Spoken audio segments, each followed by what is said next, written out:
Tens of thousands of Kurds in northern Iraq have staged a protest against the threat of a Turkish military incursion. This follows the Turkish Parliament's vote that would authorize sending troops over the border to track down PKK rebels. Our Iraq correspondent Hoda Abdelhamid is in the town of Dohuk in Iraq's northern Kurdish region. Thousands of demonstrators here in Dohuk, but also in Erbil, all condemning the vote by the Turkish Parliament, allowing the military cross-border incursions into northern Iraq. Demonstrators were calling for peace. They were calling for a diplomatic solution to the PKK problem. Many demonstrators also voiced concern about the PKK. They say that their presence here in northern Iraq was now going to cause a lot of instability and maybe bring chaos to this region, which is now the only stable region of the country. Meanwhile, the foreign minister in Baghdad said that he called on the PKK to leave the mountains in northern Iraq and return to Turkey. He said that they should leave as soon as possible.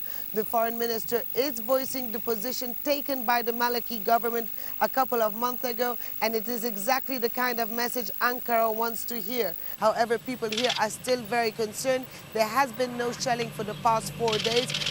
However, they do think that in the coming days they will see an intensification of cross-border shellings, maybe even some aerial bombardments here along the border, but certainly in the mountains a bit further down into the country, about 80 kilometers away from here. In Turkey's Kurdish southeast, there is widespread apprehension following Wednesday's vote. For many, that triggers memories of the 1990s, when the Turkish army deliberately destroyed hundreds, perhaps thousands of villages in the region, supposedly to stop people in the countryside from collaborating with the PKK. Our correspondent Barnaby Philips traveled to one of those villages. This land is beautiful, but haunted by sadness. For years, the soldiers stopped us using these fields, says Menaf. He's taking us on a journey back to the village where he was born. Burnt to the ground by the Turkish army in the 90s. Today, only a few old people struggle on. It's almost deserted. No children, no laughter. Menaf has a new life in the city, but coming back home is always painful. We know who is guilty here, but I don't let anger take me over.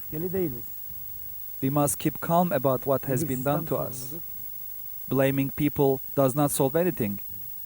Instead, we have to start talking, because I love Turks as much as I love Kurds. There are many hundreds of villages like this in southeast Turkey, sad places ruined by war. And now that the conflict is stepping up again, it's very difficult to see how these villages can recover. Some brave people are making an effort to rebuild their homes, but they are few. With no school or clinic, why should anyone come back? Menef's uncle and aunt are trying to make it work. After 11 years in the city, they've returned and built a new house. But they couldn't convince their children to follow them. Lonely, sometimes they regret their decision.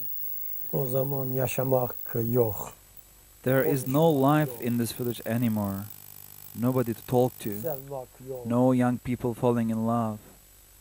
In the Ramadan holiday, I was all alone. I only had the animals around me.